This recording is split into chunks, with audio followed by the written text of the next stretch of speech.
This is the Pilot Point Bearcat Pregame Show, brought to you by Homeland Roofing on pilotpointbearcats.com. And now, here's your host, Ryne Menard, with John Little and Chris Nortman.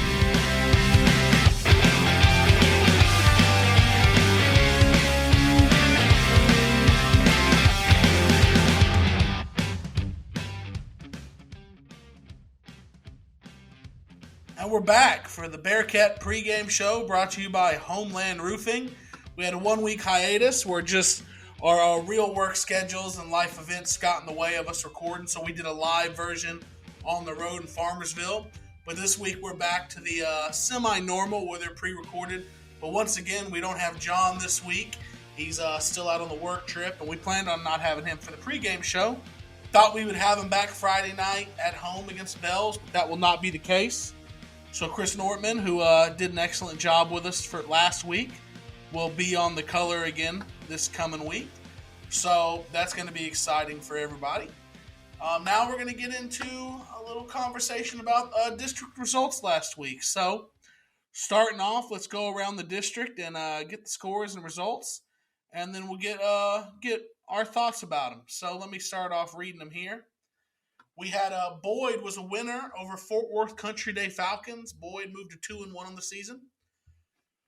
Peaster lost to Jacksboro. They lost 41-30 to Jacksboro, moving them to 1-2 on the season. Paradise improved to 3-0 with a 51-15 win over Godley. Whitesboro improved to 3-0 with a 35-27 win over Pottsboro. Brock fell to 0-3, and this is going to be very misleading for people who aren't following this.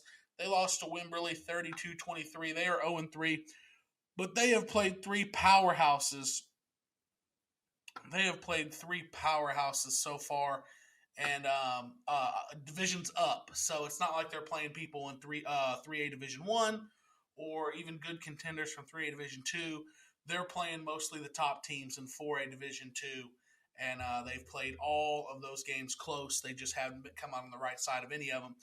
Ponder, the surprise of the district, moves to 3-0 with a 56-51 win over Crum.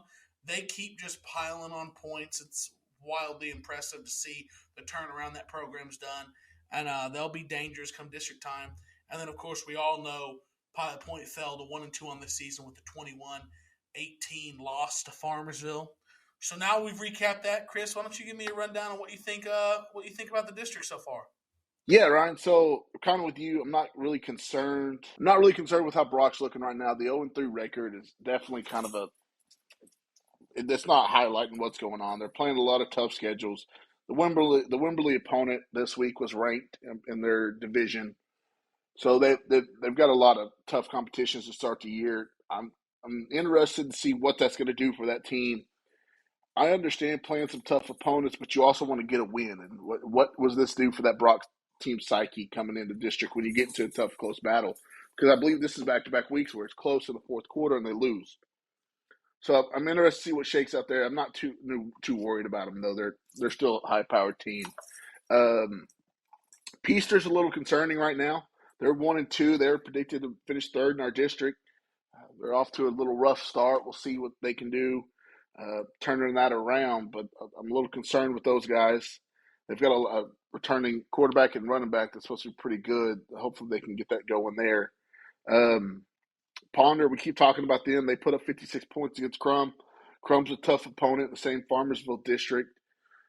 That was a good game. Looked like pretty close the whole way through, but Ponder still put up a ton of points. And then Whitesboro's 3-0. They're off to a good start, kind of like we expected. So it's the district little shaking up with Peaster, Ponder, and Paradise, but we'll see what happens with those guys. Yeah, it's really hard to get a real good gauge on what the district's going to look like when they're playing teams who you're unfamiliar with. You don't really know what they're going to be, and it's early in the season for them too. So, but it's early in the season for the Bearcats. So let's turn our focus to them. And so they've played 3 games so far, 1-2. But really, it's only fair to judge them off of their win on the road against Callisburg and their loss on the road against Farmersville. That's kind of the Bearcat team that we're going to see this season.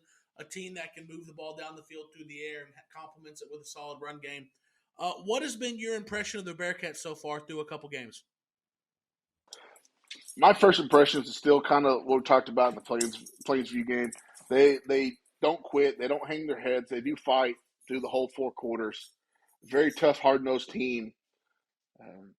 That's definitely something you like to see with the first-year head coach, your team fighting for you. That's been my main impression I've taken from them this year. Yeah, I have seen this team not get too high, not get too low. I do agree with the consistent performance. 2 years ago, the first year of the Bearcat broadcast, we saw a team that would come out and play 2 quarters a game like their pants were on fire, just absolutely explode on offense, play good defense, and then you'd see them turn around and play 2 quarters in the exact same game, the exact opposite. I feel like this team has been much more consistent from beginning to end. This team, though, it isn't as explosive as the teams the last 2 years, so I feel like they have to be more consistent. And one thing we've seen the last 2 weeks in the 2 losses is as the game progresses, it's not necessarily the missed assignments that I remember Coach Peacock brought up about some of the scrimmages. It's not getting to holes late. It's not really poor play that has affected the Bearcats late in games. It's been self-inflicted wounds, bad mistakes, whether the snap was low, the snap was high, the snap slipped out of the hands, whether it was a false start penalty, motion penalty. It's been little penalties, and because this team isn't as explosive as we've seen in years past, we cannot get behind the chains. I think it's all about staying on schedule, staying ahead of the chains for this Bearcat team on the offensive side. And I think we need to see more complementary. Well, let's see more. I think we've actually, through the Callisburg game and the Farmersville game, I do think we saw complementary offense and defense where the offense was able to stay on the field and take some time off the clock so this young defense wasn't just overwhelmed with being on the field too much. Kind of got out of hands against Plainview, but that's understandable. We all know the situation. So let's take a quick commercial and come back, and we'll turn our attention to Bells, who they are, what they look like as a team, and get more into this week's game.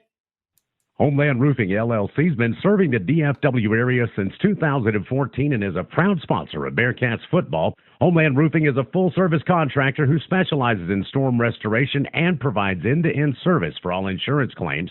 If you've had storm damage, you've filed a claim but have questions about that next step, or you'd like a complimentary inspection, call Homeland Roofing at 469-343-3536. 469-343-3536 or find us on Facebook, Homeland Roofing, Texas. All right, now that we're back from commercial, let's take a dive into Bells. Bells comes out of District 8, 3A Division 2. Bells is picked to finish second in that district after Gunner. They returned 4 starters on offense and 5 starters on defense from a 9-4 campaign in 2021. Bells is coached by head coach Dale West. And Bells is 2-1 this season. They have easy wins over Munster and Chisholm. And they played Whitesboro, who, remember, Whitesboro is a dark horse in Division 1, in 3A Division 1. A lot of people have a lot of good things to say about Whitesboro and that they're going to be a good football team. And Bells played them close. Bells ultimately couldn't get out with the win, but Bells played them close. Bells is averaging 38 points per game. Bells runs the slot T offense, very similar to what Gunner runs. And it's really hard to tell a difference between the wing T with the Naval Academy's run and the slot T. There are minor differences, but ultimately lots of motions in the backfield, lots of misdirection, lots of quick hidden handoffs, and so it is in order to stop this on defense, you got to play discipline. You got to have your gap assignments. You got to have a big guy up front that can take 2 blocks at a time, similar to Ryne, Eddie Batista. Some of the guys we have that fill in on that defense line are more than capable of doing that. Bells is led by preseason district MVP pick. Bells is led by Dave Campbell's Texas Football Magazine's district defensive MVP pick, linebacker Brock Baker. Brock also plays running back. And from the stats on Max Prep, going back to the offense, this team doesn't like to throw the football. I don't know how accurate the Max Prep stats are, but I'm seeing on Max Preps through 3 games, Bells has thrown the ball a whopping 4 times. So this will be a fast-paced, grinded out, physical sort of game that we can expect to maybe get. Kickoff's going to be at 7:30. Halftime will probably be by 8:15, and we might be calling it a night by 9:30 on Friday night. Chris, what do you have on Bells? Yeah, man. So I kind of did the same thing you did on the Max Prep. Looked up a lot of their stats. I was definitely shocked to see that they've thrown 4 passes. That's one of those I feel like they might lull you to sleep with that run game, and the next thing you know, throw a little tight end over the middle, or just maybe a little swing pass or something on a 30 distance, and they throw something, they catch you off guard. They've got 2 star running backs. Hines, number 8, he's a senior. He's got 4 touchdowns on the year. He's kind of – it seems like he's their workhorse. He's averaging 98 yards a game. Number 44, he's another senior running back, Grady Waltrip. He's got 6 touchdowns this year, averaging 78 yards. So they are running the ball quite a bit. Some of their stats also look like they're getting about 327 yards total of offense. And like we said earlier, 4 passes, they're not throwing very much. So it's going to be a hard-nosed, physical, in between the tackles run game that we're going to have to look out for. They've got 2 stud linebackers, Brock Baker and Bryson Thompson. Got to watch out for those guys. They're going to be flying around making a lot of tackles. So far, they've only given up 55 points through 3 games this year, so they're stout defense, but they've scored 113. So even though they do run the ball, they do put up quite a bit of points, and they got some burners back there in the backfield. So we got to be sound in our gap play between the defensive tackles and defensive ends, and hopefully we can stop that run game against them. Well, they got to have burners if they score that many points when a type of offense that runs the ball as often as they do. Friday night's going to be a night where when they have the ball, that clock is just constantly running. I imagine they must run with some tempo. If you see what Gunner does, Gunner runs that, grinded out slot T style offense, but they run with just an unbelievable tempo. So I'm anxious to see early in the game what Bells' tempo looks like. That game between Bells and Gunners you might be home in time for dinner. If that game starts at 7:30, then running that much, they might be done by 8 o'clock as fast as that clock's going to run. Yeah, that's what I was referencing earlier about we may get out of the game by 9:30 if we're lucky on Friday night. I did see Dave Campbell's has Bells at number 6 right now in Division II. Well, they're going to be a tough opponent. And I think, as much as Dave Campbell's Texas Football Magazine likes Whitesboro, to see Whitesboro play Bells as tough as they did, I'm not surprised with that ranking. So, highly rated Division 2 to 3A Division 2 team.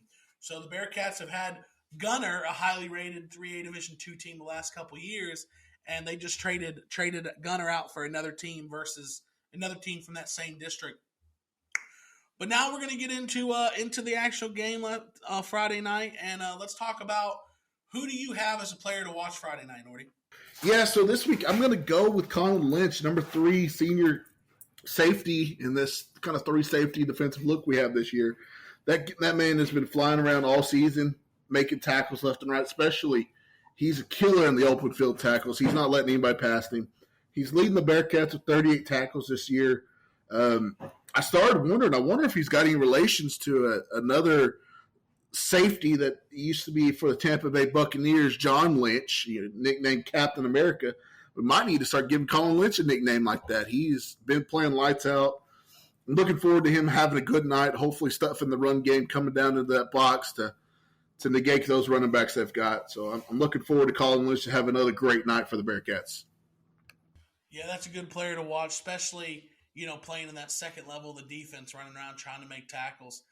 I don't have a player to watch because I have a position group to watch, just because the discipline you have to play with against this sort of defense is just the utmost discipline. You have to be an extremely disciplined team up front on the defensive side of the ball. Particularly, you have to get a big guy who's selfless in there. We need that defensive tackle, that strong side defensive tackle position is my player to watch because we cycle 2-3 different guys in that position. But as I don't think anybody knows better than Chris, when you play a team like this, you have to have a defensive tackle that demands a double team. Because if you demand a double team, it takes the dive really out of play because they won't have an offensive lineman able to get to the linebacker to make a block on the dive.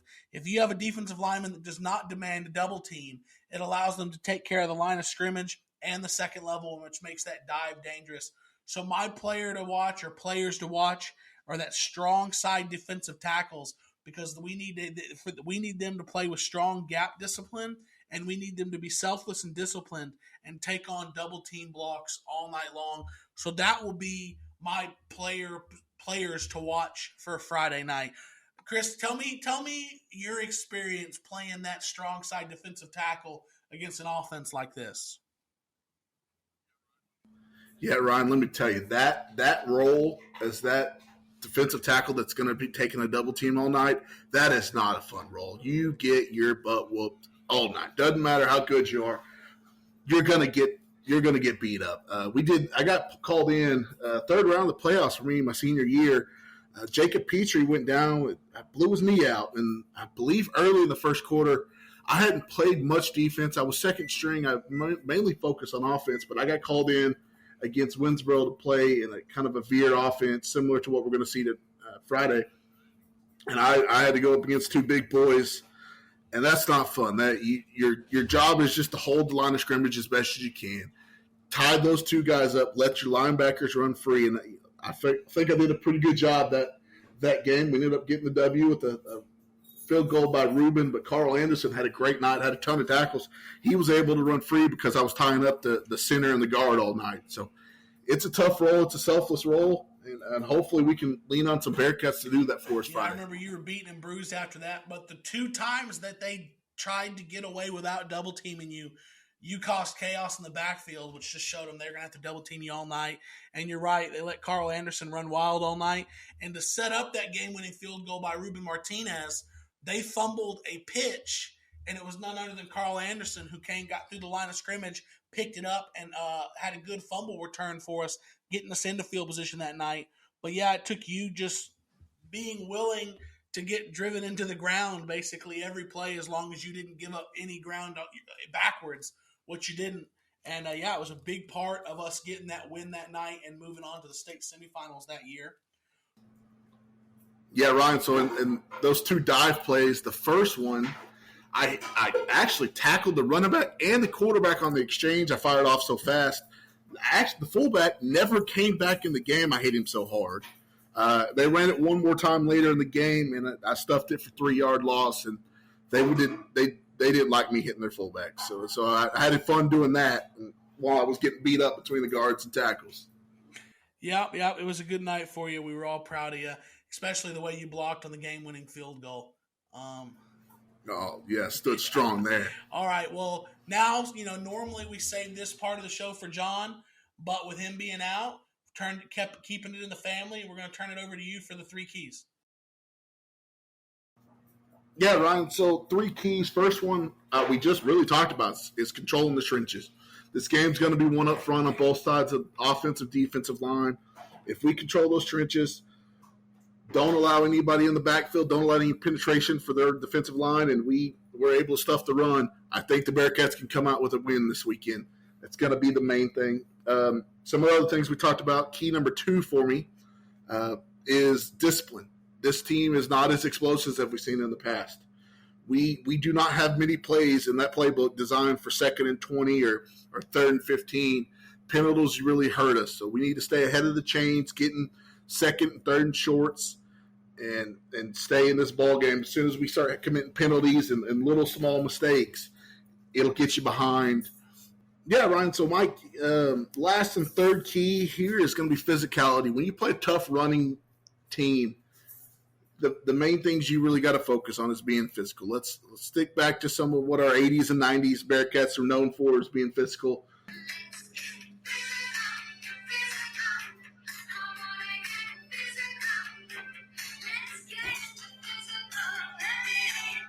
Stuff in this run game and just beating them up front, beating them on all aspects of the game. and just out physical them. That'll take the wins out of their sails, and we can come out with a win on Friday night. That's my 3 keys I got for you, Ryan. Well, that would be big for the Bearcats to come away with a win to get back to 2-2 on the season. 2-2 on the season would be big to get us going into the district schedule, which the district schedule would start with Whitesboro the next week. So the Bearcats would love to get back to even before they start district. So the show was a little short, a little sweet, but that's what we have for you for the Bearcat pregame show brought to you by Homeland Roofing. I liked what we did last week with a bit of a live pregame show. It went well. So I imagine we'll get on the air a little bit earlier than normal and talk more in depth about the game coming up Friday night. But that's it for this show. So thanks everybody for joining in with us, and we'll see you Friday night. Go Bearcats. Go Bearcats.